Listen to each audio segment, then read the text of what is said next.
Unfortunately, that's a terrible idea, to draw both and out. So far, you've seen how to visualize one or two variables. But what happens with more than two variables? Here are the plots of life expectancy using the Nguyen dataset. You visualized life expectancy against length of schooling and GNI per capita separately. What if you wanted to see the effect of both variables on life expectancy together? The obvious answer is to draw a 3D scatter plot. Unfortunately, that's a terrible idea. With a three-dimensional object on a two-dimensional screen, you lose all sense of perspective, and it's difficult to interpret. Sometimes, drawing the plot at different angles can assist interpretation, but most angles are unhelpful. Fortunately, there are other ways of drawing more than 2 dimensions on a flat screen. For points in a scatter plot, you can represent values using different colors, sizes, levels of transparency, and shape. Here, length of schooling and GNI are shown on the X and Y axes, then life expectancy is represented on a color axis. Shorter life expectancies are shown in blue, moving through green to yellow for longer life expectancies. The yellow dots are in the top right, meaning that countries with the longest life expectancies have both long schooling times and high GNI. As a bonus, you can see the positive correlation between schooling and GNI. One downside is that you can't see precise values for life expectancy. You can estimate, give or take 5 years, but you couldn't say for definite whether a colour corresponds to 64 years or 65 years. A second option is to change the size of the points, with larger points representing larger numbers. This is okay, but has more problems. Firstly, larger points can seem more important. Sometimes that might be acceptable, but if you want people to concentrate on countries with a low life expectancy, it's a bad choice. Secondly, it's harder to judge precise life expectancies than with colour. Thirdly, the large points tend to overlap, making it difficult to distinguish individual countries. Transparency has similar problems to size. We're naturally drawn towards points with less transparency, and it's difficult to determine precise values. Using different shapes is a fourth possibility. This requires cutting the range of life expectancies into groups. One shape corresponds to life expectancies between 50 and 60, another shape to life expectancies between 60 and 70, and so on. This isn't ideal because shapes have no natural ordering from smallest to largest. For example, a square isn't implicitly greater than a circle. To interpret this plot, you have to memorize which shape corresponds to which age range. This is a big mental burden. One final option is to draw panels for different subsets of the dataset. Like shape, you need to cut the life expectancies into categories. This is nice for determining trends across groups. In the top row, you see that the points in the 60 to 70 group are further right than the 50 to 60 group, indicating more schooling. Comparing the top and bottom rows, you see that, as well as moving right, the points also move upwards, indicating more income. In this variation, each panel contains data for an age range of 5 years rather than 10. This gives you more precision for life expectancy, but it takes up more space, and you spend more time having to move your eyes between panels, making interpreting harder. Line plots also have a choice of aesthetics to use as additional dimensions. Colour is most common, but line thickness and the transparency level are options as well. These behave similarly to points. One new aesthetic is line type. For example, you can draw lines with dashes or dots. Here's the plot of technology adoption in the USA, which uses colour to distinguish lines. Here's an alternative version using line type to distinguish the lines. Unfortunately, even with just 4 lines, it's difficult to distinguish the different types of dashes. Let's move to a higher dimension.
You just saw that the most powerful tool you have for distinguishing data values is often colour.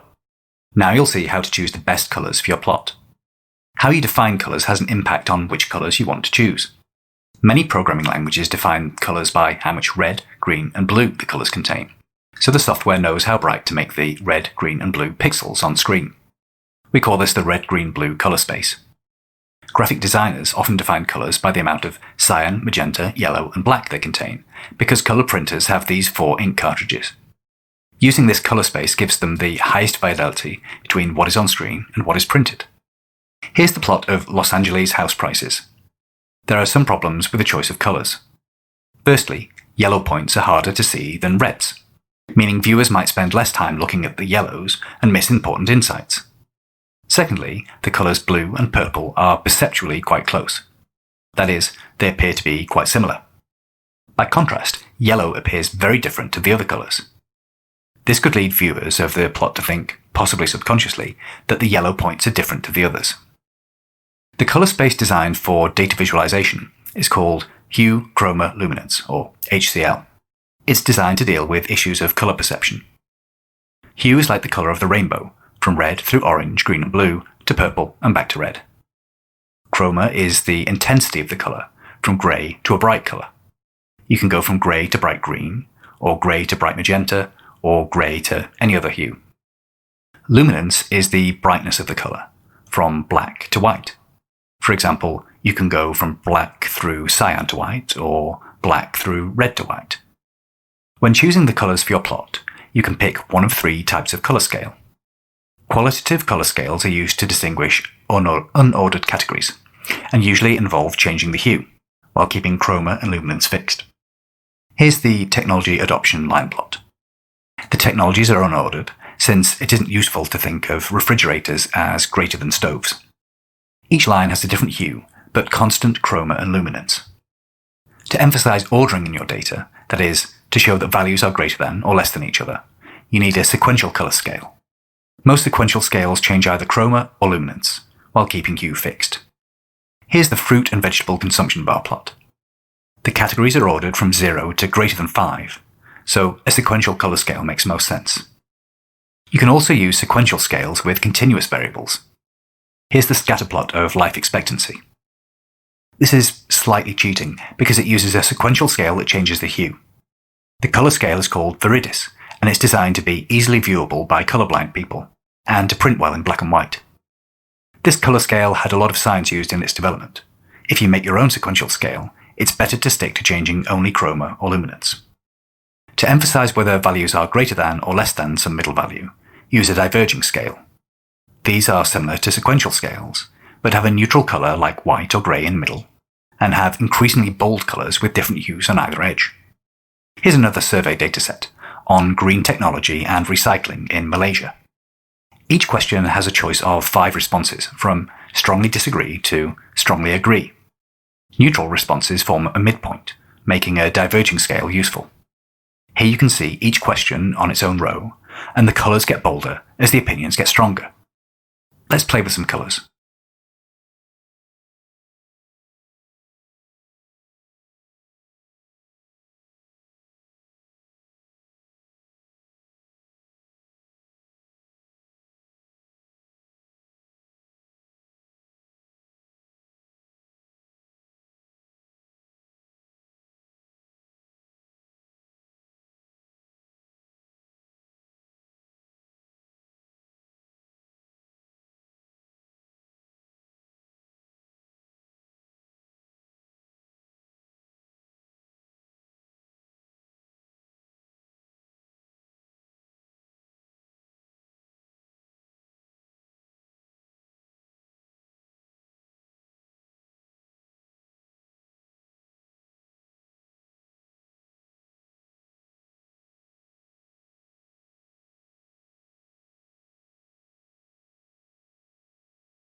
To visualize many variables, you'll need to use more advanced plot types.